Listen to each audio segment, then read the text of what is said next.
एक ऐसी चीज़ है जिसके रेफरेंस में सारी दुनिया चलती है। समय के बिना कुछ चल नहीं सकता, मतलब समय ही डिफाइन करता है। समय और हिस्ट्री दो सब्जेक्ट हैं। हिस्ट्री में हम लोग इवेंट देखते हैं, पर समय में हम लोग कल्चर और सोसाइटी उस समय के क्या थी वो समझने की कोशिश करते हैं। इसमें आपने एक शब्द दिया है learn life direction through alphabet. जी, ये क्या है? देखिए भाषा में अल्फ़ाबेट को, अक्षर को वो कहा गया है कि क्षय नहीं होता, और अक्षर डिफाइन करता है आपकी लाइफ की डायरेक्शन को डिफाइन कर सकता है। कहते हैं आ के पीछे पूरा ब्रह्मांड छुपा है, तो उसको प्रूव कैसे किया जाए, तो उसके लिए हम लोगों ने फिर, और वो उसको हम उपयोग कैसे करें कि हमारे को ज़िंदगी में करना क्या है, हमारे जीवन का, मनुष्य जीवन का, मानव जीवन बहुत मुश्किल से मिलता है, तो इसका उपयोग करें कैसे। तो ये नवीन समय चक्र बनाने की प्रेरणा आपको कहाँ से मिली? जी, देखिए मैं वैसे टेक्निकल प्रोफेसर हूँ और इलेक्ट्रॉनिक्स में मेरी वो डिग्री है। मैंने सारी करीब 40 साल रिजेक्शन कंट्रोल पे काम किया कि इंडस्ट्री में रिजेक्शन होती है उसको कैसे कम करना है। तो मुझे किसी लेक्चर में चल रहा था मेरा, तो उसने पूछा कि सर लाइफ की रिजेक्शन को कम करने के लिए कुछ करो। तो तब तक मुझे पता नहीं था कि लाइफ में भी कोई रिजेक्शन होती है। पर जब घर आया सुबह, मैं जालंधर में था ये प्रोग्राम, और जब घर आया वापस तो सुबह जब उठा तो देखा पिताजी गोलियां, ब्रेकफास्ट करने से पहले 2 गोली खाए, तो रिजेक्शन समझ में आया। तो फिर समझा कि अब इस रिजेक्शन को कम करना मतलब बीमारियों को कम करने के सिस्टम पे कुछ काम किया। एक आपने अल्फाबेट में ये अक्षर दिया हुआ है, ये से अकेला सेल्फ से जोड़ा है, और एक डी दिया हुआ है उसको मृत्यु से जोड़ा है। जी, ये दोनों में फर्क क्या है? एक तो कहते हैं ना कि कर्मफल अपने आप को, अपने कर्मफल हमें अपने आप निपटा। तो आप अकेले रिस्पॉन्सिबल हो अपनी लाइफ के लिए, तो अकेला रहना सीखना ही पड़ेगा आपको, आपके पास कोई हल नहीं है। तो अकेला रहना सीखो, और मरोगे जब तो तब भी अकेले हो। तो मरना कैसे है उसको डिफाइन करो कि हमें मरना तो है ही, सबको मरना है, पर कष्ट मुक्त मृत्यु चाहिए। जीवन मेरा पूरा का पूरा ऐसे बीते कि मुझे कष्ट ना हो, कर्मफल मैं अपने निपटा पाऊँ जितने मेरे को इस जन्म में निपटा।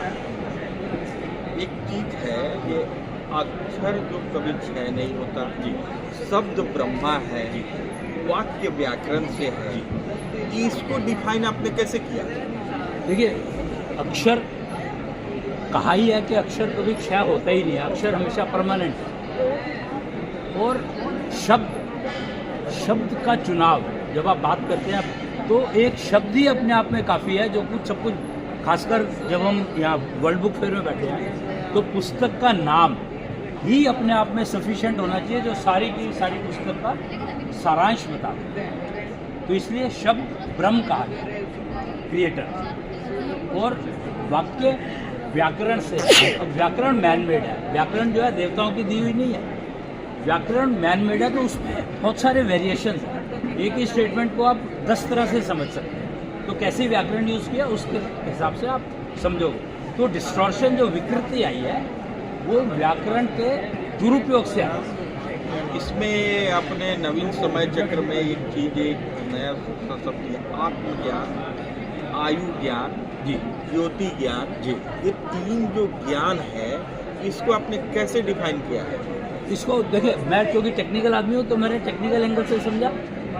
आत्मज्ञान यानी मैं पहले, सबसे पहले इसमें तत्व ज्ञान शायद दिया है, तत्व ज्ञान, हाँ, तत्व ज्ञान दिया है, लेकिन मैं ये 3 चीज के बारे में। हाँ जी, हाँ जी, हाँ।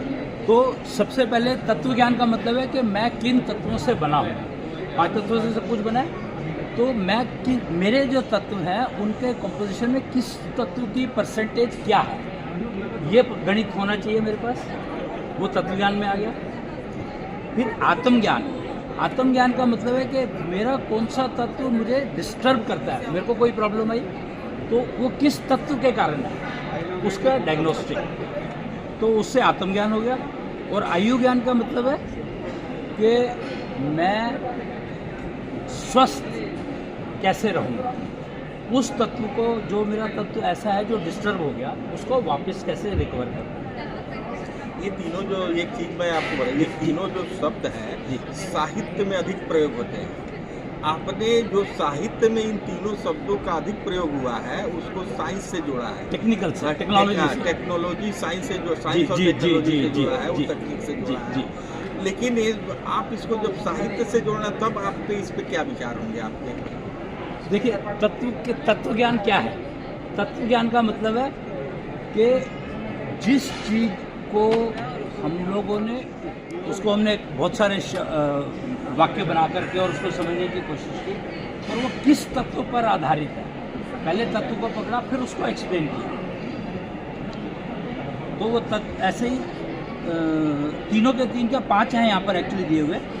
तो पाँचों के 5 अगर हम टेक्नोलॉजी के एंगल से देते हैं तो डायग्नोस्टिक आता है कि हमें कौन सा तत्व समझ करके और उसको कैसे उपयोग करना है, कैसे उसके दुरुपयोग को रोकना है। भारतीय संस्कृति में जो कर्म, भक्ति और शक्ति, जी, 3 चीजें हैं, इसको आप कैसे देखते हैं? कर्म, एक 2 शब्द है, कर्म और श्रम। हम लोगों ने श्रम को ही कर्म समझ लिया, तो वो एक शायद कहीं पर कुछ तो कन्फ्यूज़न हुआ होगा, जिसके भ्रम हुआ कि ये 2 शब्दों को हमने एक क्यों समझा। कर्म का मतलब है कि मैंने डिसाइड किया कि मैं कौन सा कर्म करूं, किया नहीं है अभी, और जब उसको करते हैं तो वो श्रम है। तो कर्मफल हमें तभी मिल जाता है जब हम कर्म करने की सोच लेते हैं। डिसीजन लिया, कर्म हो गया, तो कर्मफल हमें मिल गया, और उसको अगर इम्प्लीमेंट करते हैं, श्रम करते हैं, तो हमें श्रम फल मिलता है, जिसको हम सैलरी कह देते हैं या तनख्वाह कहते हैं। ये नवीन समय चक्र में व्यवहार ज्ञान क्या है? यही तो साहित्य सारा का सारा आधार ही, साहित्य का आधार ही व्यवहार ज्ञान है कि किसके साथ सोसाइटी में किस समय किस उम्र में कैसे व्यवहार करना है। बहुत बहुत धन्यवाद आपका। ये थे हमारे साथ प्रोफेसर अश्विनी जी, जिन्होंने हमें नवीन समय चक्र के बारे में बताया। फिर मिलते हैं अगले एपिसोड में राकेश अनटोल्ड स्टोरी में। नमस्कार, धन्यवाद।